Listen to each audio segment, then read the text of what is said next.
മാന്യപ്രേക്ഷകർക്ക് നമസ്കാരം. നിങ്ങൾ ഇതൊന്ന് കേട്ടു നോക്കൂ. രാജ്യത്ത് 16,000-ഓളം NGOs ഉണ്ട് എന്നാണ് സർക്കാർ തന്നെ വെളിപ്പെടുത്തിയിരിക്കുന്നത്.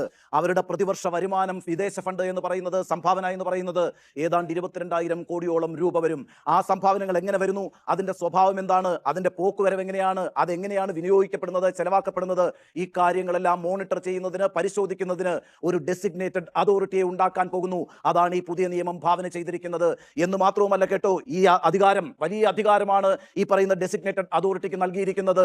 നോക്കൂ, ഏതെങ്കിലും ഒരു NGOയുടെ ലൈസൻസ് ഇല്ലാതാക്കി കഴിഞ്ഞാൽ പിന്നെ ആ NGOയുടെ മുഴുവൻ സ്വത്തുവകകളുടെയും സമ്പൂർണ്ണമായ അധികാരം എന്ന് പറയുന്നത് സർക്കാരിൽ നിക്ഷിപ്തമായിരിക്കും. എന്ത് ചെയ്യണം ആ സ്വത്തുക്കൾ കൊണ്ടെന്ന് സർക്കാരിന് തീരുമാനിക്കാൻ കഴിയും. ഒരു NGO എന്ന് പറഞ്ഞാൽ നോൺ ഗവൺമെന്റൽ ഓർഗനൈസേഷൻ എന്നാണ് അർത്ഥം. അതായത് സർക്കാരുമായി ആ സംഘടനയ്ക്ക് യാതൊരു ബന്ധവുമില്ല. പക്ഷേ പുതിയ നിയമപ്രകാരം എല്ലാ നിയന്ത്രണങ്ങളും സർക്കാരിന്റെ പക്കലേക്ക് വരുന്നു എന്നുള്ളതാണ് ഏറ്റവും പ്രധാനപ്പെട്ട കാര്യം. എന്തിനാണ് ഇങ്ങനെ ഒരു നീക്കം നടത്തുന്നത്? നോക്കൂ, വിദേശ ഫണ്ടുകൾ സ്വീകരിക്കുന്ന പല സംഘടനകളും രാഷ്ട്രവിരുദ്ധ പ്രവർത്തനങ്ങളിൽ ഏർപ്പെട്ടുകൊണ്ടിരിക്കുകയാണ് എന്നൊരു നറേറ്റീവ് ഉണ്ടാക്കിയിട്ടുണ്ട് കേട്ടോ. അതിന്റെ അടിസ്ഥാനത്തിലാണ് ഈ നിയമം കൊണ്ടുവന്നിരിക്കുന്നത് എന്നാണ് പല കേന്ദ്രമന്ത്രിമാരും പറഞ്ഞുകൊണ്ടിരിക്കുന്നത്. നമ്മുടെ രാജ്യം സ്വാതന്ത്ര്യം പ്രാപിച്ചിട്ട് 79 വർഷങ്ങൾ കഴിഞ്ഞു. ഇതിനിടയിൽ 10,000-കണക്കിന് NGOകൾ ഇന്ത്യയിൽ പ്രവർത്തിച്ചിട്ടുണ്ട്. ഒരു NGO പോലും രാഷ്ട്രവിരുദ്ധ പ്രവർത്തനങ്ങളിൽ ഏർപ്പെട്ടതിന് യാതൊരു തെളിവുകളുമില്ല. അപ്പോഴാണ് ഇത്തരത്തിലൊരു നിയമം ഇന്ത്യയിൽ നടപ്പാക്കാൻ കേന്ദ്ര സർക്കാർ ശ്രമിച്ചുകൊണ്ടിരിക്കുന്നത്. നിങ്ങൾ കേട്ടില്ലേ, സ്വാതന്ത്ര്യം കിട്ടിയിട്ട് ഇന്നേ വരെ ആയിട്ട് രാജ്യത്തെ ഒരു NGOയും രാജ്യവിരുദ്ധ പ്രവർത്തനങ്ങൾ നടത്തിയതായിട്ട് യാതൊരു തെളിവുമില്ല എന്നാണ് ഉണ്ണി ബാലകൃഷ്ണൻ വിളിച്ചു പറയുന്നത്. നമുക്ക് ഏതായാലും BJPയുടെ ഏതെങ്കിലും കേന്ദ്രമന്ത്രിമാരോ പ്രധാനമന്ത്രിയോ പറഞ്ഞതൊന്നും നമുക്ക് മുന്നോട്ട് വെക്കണ്ട. മറിച്ച് ഈ ഉണ്ണി ബാലകൃഷ്ണനൊക്കെ ദഹിക്കാൻ വേണ്ടിയിട്ട് കോൺഗ്രസിന്റെ പ്രധാനമന്ത്രി മൻമോഹൻ സിംഗ് പറഞ്ഞത് ഉണ്ണിക്കൊക്കെ അംഗീകരിക്കാൻ സാധിക്കുമോ? ഞാൻ ഏതായാലും മൻമോഹൻ സിംഗ് അദ്ദേഹം പ്രധാനമന്ത്രിയായിരുന്ന കാലത്ത് സയൻസ് എന്ന മാഗസീനില് കൃത്യമായിട്ട് അദ്ദേഹം അഭിമുഖത്തിലൂടെ വിളിച്ചു പറഞ്ഞിട്ടുണ്ട്, NGO നമ്മുടെ രാജ്യത്തിന്റെ വളർച്ചയെ ബാധിക്കുന്നുണ്ട്. പ്രത്യേകിച്ച് അദ്ദേഹം എടുത്തു പറഞ്ഞിട്ടുണ്ട്, അമേരിക്കയിൽ നിന്നും സ്കാൻഡിനേവിയൻ രാജ്യങ്ങളിൽ നിന്നും ഫണ്ട് വരുന്നത് നമ്മുടെ രാജ്യത്തിന്റെ വളർച്ചക്ക് പ്രശ്നമാവുന്നുണ്ട്. ഇതുമായി ബന്ധപ്പെട്ട് ദി എക്കണോമിക്സ് ടൈംസിൽ വന്ന വാർത്തയുടെ സ്ക്രീൻഷോട്ടാണ് ഞാൻ ഇവിടെ കൊടുത്തിട്ടുള്ളത്. ഞാനതൊന്ന് കൃത്യമായിട്ട് വായിച്ചു കേൾപ്പിക്കാം. കൂടംകുളം പ്രക്ഷോഭക്കാർക്ക് US ഫണ്ട് ലഭിച്ചു, മൻമോഹൻ സിംഗ്. ന്യൂഡൽഹി, കൂടംകുളം വൈദ്യുതി നിലയത്തിനെതിരായ പ്രതിഷേധങ്ങളിൽ വിദേശ പങ്കാളിത്തമുണ്ടെന്ന പ്രധാനമന്ത്രി മൻമോഹൻ സിംഗിന്റെ സിദ്ധാന്തം വിവാദത്തിന് തിരികൊളുത്തിയതോടെ ആഭ്യന്തര മന്ത്രാലയത്തിന്റെ അന്വേഷണത്തിന്റെ അടിസ്ഥാനത്തിലാണ് ഈ വാദം ഉന്നയിക്കുന്നതെന്ന് കേന്ദ്രമന്ത്രി V നാരായണസ്വാമി വാദിച്ചു. അമേരിക്കയുടെ ധനസഹായത്തോടെ പ്രവർത്തിക്കുന്ന NGOകൾ ഇന്ത്യയുടെ ഊർജ ആവശ്യകതയെ വിലമതിക്കാത്തതിനാലാണ് ആണവോർജ പദ്ധതി ബുദ്ധിമുട്ടിലായതെന്ന് പ്രധാനമന്ത്രി പറഞ്ഞു. US ആസ്ഥാനമായുള്ള ഈ NGOകൾ നമ്മുടെ രാജ്യത്തിന്റെ ഊർജം വർദ്ധിപ്പിക്കേണ്ടതിന്റെ ആവശ്യകതയെ വിലമതിക്കാത്തതിനാലാണ് ആണവോർജ പദ്ധതി ബുദ്ധിമുട്ടിലായതെന്ന് ഞാൻ കരുതുന്നു. വ്യാഴാഴ്ച ഒരു സയൻസ് മാസികക്ക് നൽകിയ അഭിമുഖത്തിൽ പ്രധാനമന്ത്രി പറഞ്ഞു. കൂടംകുളത്തും പരിസരത്തുമുള്ള 2,000 മെഗാവാട്ട് റിയാക്ടറുകൾ കമ്മീഷൻ ചെയ്യുന്നത് തടഞ്ഞതിനെ കുറിച്ചാണ് അദ്ദേഹം പരാമർശിച്ചത്. പ്രധാനമന്ത്രിയുടെ ഓഫീസിലെ മന്ത്രിയായ നാരായണസ്വാമി NGOകളുടെ പശ്ചാത്തലവും ധനസഹായവും ആഭ്യന്തര മന്ത്രാലയം അന്വേഷിച്ചിട്ടുണ്ടെന്നും US-ലെയും സ്കാൻഡിനേവിയൻ രാജ്യങ്ങളിലെയും സംഘടനകളാണ് ഈ സംഘടനകൾക്ക് ധനസഹായം നൽകുന്നതെന്ന് സർക്കാരിന് റിപ്പോർട്ടുകൾ ലഭിച്ചിട്ടുണ്ടെന്നും പറഞ്ഞു. കൂടംകുളം പദ്ധതിയുമായി NGOകളെ കുറിച്ച് ഞങ്ങൾക്ക് ചില റിപ്പോർട്ടുകൾ ലഭിച്ചു. US-ൽ നിന്നും സ്കാൻഡിനേവിയൻ രാജ്യങ്ങളിൽ നിന്നുമുള്ള സംഘടനകളാണ് ഇവക്ക് ധനസഹായം നൽകുന്നത്, നാരായണസ്വാമി പറഞ്ഞു. തമിഴ്നാട്ടിലെ 12 NGOകൾക്ക് ഫണ്ട് ലഭിച്ചു. അവ ഉദ്ദേശത്തിനായി ഉപയോഗിച്ചിട്ടുണ്ടോ എന്ന് അന്വേഷിച്ചു.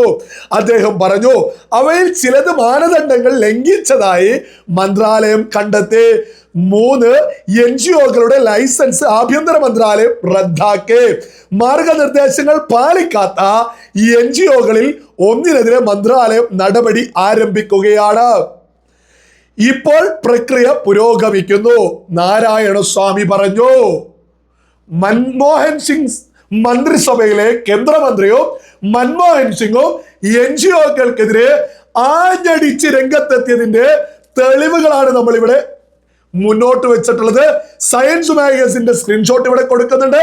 അതേപോലെ തന്നെ ദി എക്കണോമിക് സയൻസിന്റെയും സ്ക്രീൻഷോട്ട് ഇവിടെ കൊടുക്കുന്നുണ്ട്. ആർക്ക് വേണമെങ്കിലും പരിശോധിക്കാം. അപ്പൊ ഉണ്ണി ബാലകൃഷ്ണൻ പറഞ്ഞത് എന്തായിരുന്നു? ഇവിടെ യാതൊരു തെളിവില്ല, എൻജിഒ എന്തെങ്കിലും ചെയ്തു എന്നുള്ളതിന്റെ യാതൊരു തെളിവില്ല എന്ന് മൻമോഹൻ സിംഗ് പ്രധാനമന്ത്രിയായിരുന്ന സമയത്ത് അന്നത്തെ കേന്ദ്രമന്ത്രി ഉൾപ്പെടെ പറയുന്നു. ആഭ്യന്തര മന്ത്രാലയത്തിന് കൃത്യമായ തെളിവ് കിട്ടിയത് കൊണ്ടാണ് അന്നത്തെ പ്രധാനമന്ത്രി മൻമോഹൻ സിംഗ് എൻജിഒകൾക്കെതിരെ തിരിഞ്ഞിട്ടുള്ളത്. അതിനെതിരെ നടപടി എടുത്തു എന്നൊക്കെ പറയുന്നത് അന്നത്തെ കേന്ദ്രമന്ത്രിയാണ്. മറ്റൊന്ന് സകല ആളുകളും ശ്രദ്ധിച്ചു. ഉണ്ണി ബാലകൃഷ്ണൻ തന്നെ പറയുന്നില്ല, 16,000-ഓളം എൻജിഒകൾ രാജ്യത്തുണ്ട്. അതിലൂടെ 22,000 കോടിയൊക്കെയാണ് വന്നുകൊണ്ടിരിക്കുന്നത്. അപ്പൊ ഇതിനൊരു അന്വേഷണം ഈ രാജ്യത്ത് വേണ്ട എന്നാണോ ഇതിലേക്ക് എതിർക്കുന്ന സകല ആളുകളും വിളിച്ചു പറഞ്ഞുകൊണ്ടിരിക്കുന്നത്? അതായത് സർക്കാർ കാര്യങ്ങൾ കൈകാര്യം ചെയ്യുമെന്നല്ല പറയുന്നത്. ലൈസൻസ് പുതുക്കുകയോ ഇതൊക്കെ ചെയ്യാതിരിക്കുകയൊക്കെ ചെയ്യുമ്പോൾ കൃത്യമായ സമയം കൊടുക്കൂലേ ലൈസൻസ് ഒക്കെയായി ബന്ധപ്പെട്ട്? ഇനി സർക്കാരല്ലേ, അല്ലാതെ ഏതെങ്കിലും BJPയുടെ ഓഫീസ് എന്നല്ലല്ലോ പറയുന്നത്, കേന്ദ്ര സർക്കാരല്ലേ. ഇവിടെ തിരഞ്ഞെടുപ്പുകൾ വരില്ലേ? ഇവിടെ ഈ രാജ്യം എല്ലാ ആളുകളും ഭരിക്കുന്നതല്ലേ? അപ്പോ സർക്കാർ കൈകാര്യം ചെയ്യുമെന്ന് പറയുന്നത് എന്തുകൊണ്ടാ? ഈ രാജ്യത്തിന്റെ സുരക്ഷ മുൻനിർത്തിയിട്ടാണ്. ഒരു മതത്തിനെതിരല്ല. ഇവിടെ ക്രിസ്ത്യൻ മതത്തിനെതിരാ എന്ന രീതിയിൽ ഒരു വലിയ രീതിയിൽ ഇവിടെ ഒരു പ്രചരണം നടക്കുന്നുണ്ട്. അതിലേക്ക് പ്രധാനി VD സതീശൻ തന്നെയാ. നിങ്ങൾ എന്തൊട്ട് കേന്ദ്ര ഗവൺമെന്റ് വർഗീയവാദികളുടെ കൂടെയാണോ അല്ലെങ്കിൽ ന്യൂനപക്ഷ വിരോധമാണോ അവരുടെ ഏറ്റവും വലിയ മുഖമുദ്ര എന്ന് സംശയം തോന്നുന്ന തരത്തിൽ FCRI നിയമത്തിൽ വീണ്ടും ഭേദഗതികൾ കൊണ്ടുവരികയാണ്. അപ്പോൾ ജീവകാരുണ്യ പ്രവർത്തനം നടത്തുന്ന സംഘടനകളെ മുഴുവൻ അനാവശ്യമായി ഉപദ്രവിക്കുന്ന തരത്തിൽ, പ്രത്യേകിച്ച് ന്യൂനപക്ഷ സംഘടനകളെ അനാവശ്യമായി ഉപദ്രവിക്കുന്ന തരത്തിലുള്ള ഒരു നിയമ ഭേദഗതിയാണ് പാർലമെൻറ്റിൽ കൊണ്ടുവന്നിരിക്കുന്നത്. ഇന്ത്യൻ നാഷണൽ കോൺഗ്രസ് അതിനെ ചോദ്യം ചെയ്തിട്ടുണ്ട്. ഗൗരവതരമായ വകുപ്പുകൾ അതിൻ്റെ അകത്തുണ്ട്. നിങ്ങൾ കേട്ടില്ലേ? അനാവശ്യമായിട്ട് ന്യൂനപക്ഷങ്ങൾക്കെതിരെയാണോ? ഇതുമായി ബന്ധപ്പെട്ട് കിരൺ റിജു സഭയിൽ ലേറ്റസ്റ്റ് ആയിട്ട് ഒരു 1.5 മറുപടി കൊടുത്തിട്ടുണ്ട്. ഞാനതൊന്ന് പരിഭാഷപ്പെടുത്തിയത് ഞാനൊന്ന് വായിച്ചു കേൾപ്പിക്കാം. അദ്ദേഹം സഭയിൽ പറഞ്ഞിട്ടുള്ളതാണ്. വിദേശത്ത് നിന്നുള്ള പണം യാതൊരു നിയമവും ഇല്ലാതെ രാജ്യത്തേക്ക് കൊണ്ടുവന്നു. ഇഷ്ടമുള്ളതുപോലെ ചിലവഴിക്കണം എന്നാണ് നിങ്ങൾ ആഗ്രഹിക്കുന്നത്. ഈ രാജ്യം ഒരു ബനാന റിപ്പബ്ലിക് അല്ല, നിയമവാഴ്ചയില്ലാത്ത രാജ്യമല്ല എന്നാണ് അദ്ദേഹം ഉദ്ദേശിച്ചത്. ഭരണഘടനയുടെ തത്വങ്ങൾക്ക് അനുസൃതമായി നിയമങ്ങളും നിയന്ത്രണങ്ങളും ഉണ്ടായിരിക്കണം. നിർദ്ദിഷ്ട FCRIയിൽ ഏതെങ്കിലും ന്യൂനപക്ഷ സ്ഥാപനങ്ങളെ ലക്ഷ്യമെന്ന ഒരു വകുപ്പ് പോലുമില്ല. ചില വിഭാഗങ്ങളെ തെറ്റിദ്ധരിപ്പിക്കാൻ ബോധപൂർവം ശ്രമം നടക്കുന്നുണ്ട്. ഒരു വകുപ്പ് പോലും ഏതെങ്കിലും ന്യൂനപക്ഷ വിഭാഗത്തിന് എതിരല്ലെന്ന് ഉറപ്പാക്കാൻ ഞാൻ പൂർണ്ണ ഉത്തരവാദിത്തം ഏറ്റെടുക്കുന്നു. ഇന്ത്യയിൽ ഓരോ വിഭാഗത്തിന്റെയും സുരക്ഷയ്ക്കും ക്ഷേമത്തിനും വേണ്ടിയുള്ളതാണിത്. ഇതുമായി ബന്ധപ്പെട്ട് വ്യക്തമായിട്ട് സഭയിൽ പറയുന്നുണ്ട്. FCRIയുമായി ബന്ധപ്പെട്ട് ഒരു മതത്തിന്റെയും പേര് പറയുന്നില്ല. ഇവിടെ NGOകൾ രാജ്യത്ത് കൂടുതലുള്ളത് ഹിന്ദു മതവുമായി ബന്ധപ്പെട്ട, അതേപോലെ തന്നെ മുസ്ലിം മതവുമായി ബന്ധപ്പെട്ടുണ്ട്. എന്നാൽ ഇവിടെ ക്രിസ്ത്യൻ മതത്തെ കോൺഗ്രസ് ഒക്കെ വലിയ രീതിയിൽ ബുദ്ധിമുട്ടിലാക്കുക, അവരെ പേടിപ്പിക്കാണ്. ഇത് കൃത്യമായ നിയമവഴികളിലൂടെ മാത്രമേ രാജ്യത്തേക്ക് ഫണ്ട് കൊണ്ടുവരാൻ സാധിക്കൂ എന്ന് പറയുമ്പോൾ അതിനെതിരെ എന്തിനാണ് ഇവിടെ ആളുകൾ ഉറഞ്ഞുതുള്ളുന്നത്? ലളിതമായ ചോദ്യമാണ്. ഇത് മൻമോഹൻ സിംഗ് ഉൾപ്പെടെ മുന്നോട്ട് വെച്ചിട്ടുള്ള ഒരു കാര്യമാണ്. രാജ്യ സുരക്ഷ, നമ്മുടെ രാജ്യത്ത് പൊട്ടിത്തെറിക്കലുകൾ ഇല്ലാതെ ഇരിക്കാൻ, നമ്മുടെ രാജ്യത്ത് പല രീതിയിൽ വിദേശത്ത് നിന്നൊക്കെ ഫണ്ട് നമ്മുടെ രാജ്യത്തേക്ക് എത്തിച്ചിട്ട് ഇവിടെ തീവ്രവാദ പ്രവർത്തനം നടത്തണം, ഈ രാജ്യം കീറി മുറിക്കണം എന്നൊക്കെ ലക്ഷ്യമുള്ള ആളുകൾ നമ്മുടെ രാജ്യത്തുണ്ട്. അവരുടെ കടക്കൽ കത്തിവെക്കാനാണ് FCRI ബില്ലൊക്കെ കൊണ്ടുവരുന്നത്.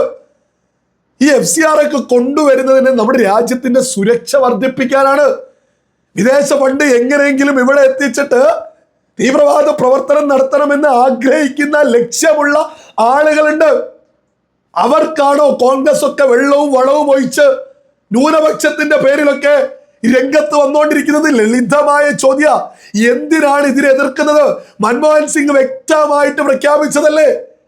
അതേപോലെ തന്നെ ഇന്ന് രാജ്യം ഭരിക്കുന്നവർ പറയുന്നത് ഒരൊറ്റ കാര്യമാണ്, രാജ്യ സുരക്ഷ. എന്നിട്ട് അതിൽ കൃത്യമായിട്ട് പറയുന്നില്ലേ, നിയമപരമായിട്ട് എല്ലാ രീതിയിലുള്ള എല്ലാ ഫണ്ടും ഈ രാജ്യത്ത് സ്വീകരിക്കാമെന്ന്. അപ്പൊ പിന്നെ എന്തിനാണ് ഇതിനെ എതിർക്കുന്നത് എന്ന് വിവേകമുള്ള സകല മലയാളികളും തിരിച്ചറിയുക.